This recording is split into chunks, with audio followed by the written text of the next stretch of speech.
And this lady is hardly known in the U.S. And of all the heroes, this is my favorite. Now, I might mention that I have photographed heroes. I photographed Nelson Mandela. I photographed Mother Teresa. I photographed Elie Wiesel. I photographed Coretta King. I photographed a lot of heroes. But of all the heroes, this one, this Holocaust diarist, and Anne Frank, and Helene Burr, I mentioned Helene Burr, those three, but especially Etty Hillesum. She found a way, like Anne and Helene, this is Helene, they all three found a way through the worst time maybe in all of human history, but they found a way through it. Now, Etty was 26 years old at the time of the beginning of the Holocaust. And her diary spanned from 26 to 29 years of age. She was not a religious person. Her family was Jewish, of course, but they were not practicing. And she had a, you know, we all try to learn things. We like to learn this thing or that. And that I'd like to say that I'd like to tell you that she liked to learn things, this thing or that. I wish I could tell you that.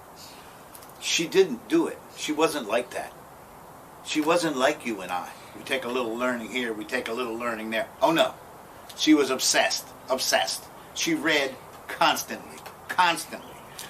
Tolstoy, Shakespeare, Dostoevsky, all of them. She read. A little girl, she had so many family problems. There was lots of uproar in the house. So she went into her books and she stayed. And this is what she did throughout her life. She read and read and read. As she said, she wanted to saturate. She wanted to saturate into her what was in those books. And she wasn't looking for answers to little silly petty things. Oh no. She was looking for answers to the big things. Like, does God exist? Does everything happen for a reason? Or does it just not matter? Anything happens for any old reason. And there's, obviously if that's the case, then there can't be a God. It's just, we evolved, right? A lot of people believe that. That's nonsense. Of course we didn't evolve. Just like I'm making this tape. If I didn't make this tape, it wouldn't get made. If someone didn't make the world, it wouldn't be here. I mean, I don't want to get into that. My point is this. This woman wanted to find out all the answers to life in the middle of the Holocaust. As if the Holocaust wasn't enough. She found most of them. She found the ones, I'll tell you, she found the ones that made her rise above the Holocaust. She found those.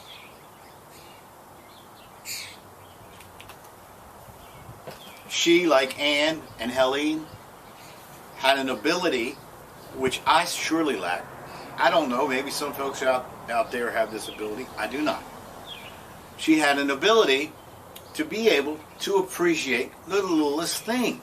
Not just here and there, oh, that's lovely, thank you, that's nice. Oh no, I mean really, really appreciate the things around her. The sky, the grass, the trees, the flowers, everything and everyone. Etty was extremely social. She realized that the connection with her and people was paramount to everything good in life, which it is. And that is how we learn about the spiritual world, is from the people here that have God's Spirit. And I'm not even going to say the Christian God or the Muslim God. I'm saying God in the broad sense of things. The man, the Spirit that made this world. Because a lot of people believe it's the same God that the Muslims have, it's the same God us Christians have, and the same God the Hindu. They're all talking about the same person, but in different ways. Again, I digress. Because this isn't about a God. This isn't about God. But this is about how this person found God. without any religious training, without any religious inklings, but the ability to seek and seek and seek and look and look and look and search and search and search and never stop. This is what she did. Of course, at the time she did it, again, it was the Holocaust. But her therapist suggested that she write a diary. And she said that she had so much inside of her that hadn't been brought out. And then when she started to write, it flowed from her. And she's just a remarkable person in every way.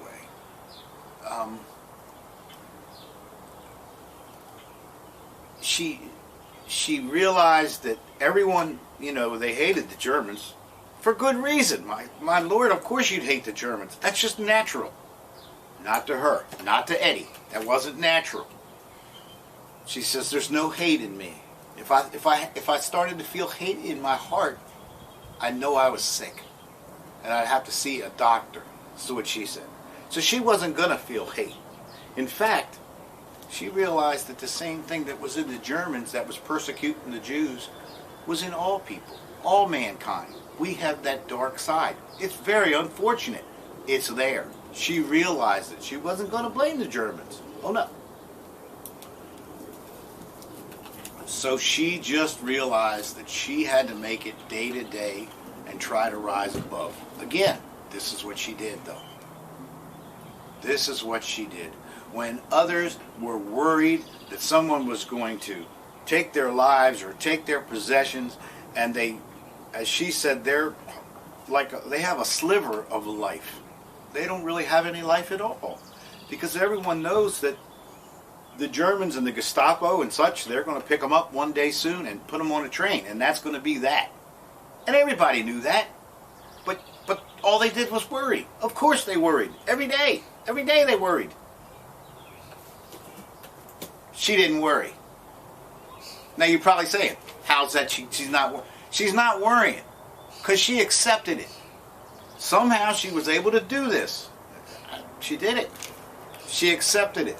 She said, I'm going to die. We're all going to die. So what she decided to do was, by accepting it, then she was able to live a life.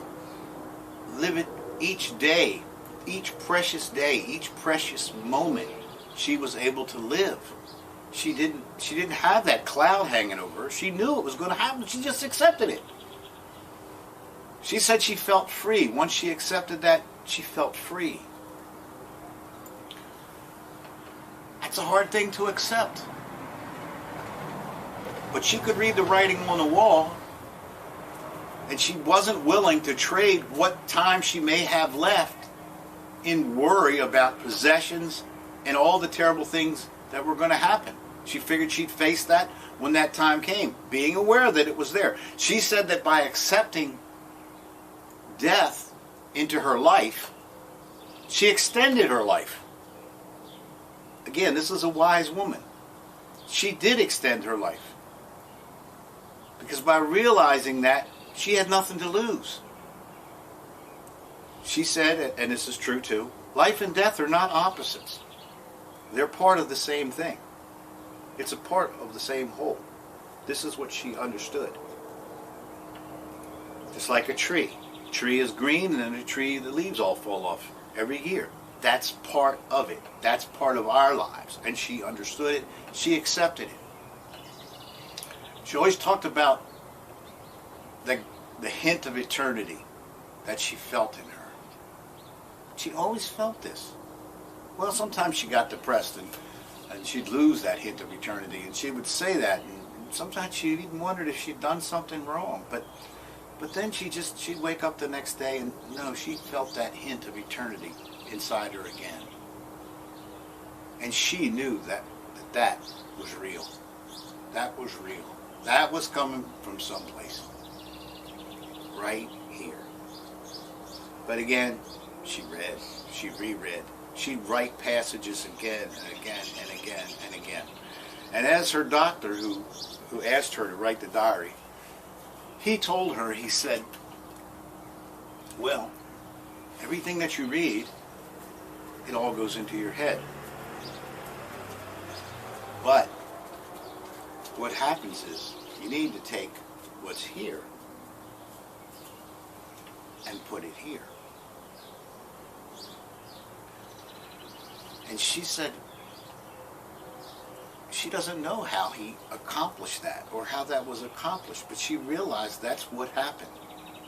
As she continued to read and express herself on paper in her diary, what was up here worked its way down to her heart, making her more empathetic than she already was, more insightful than she already was, more wise than she already was, and more unique than she already was.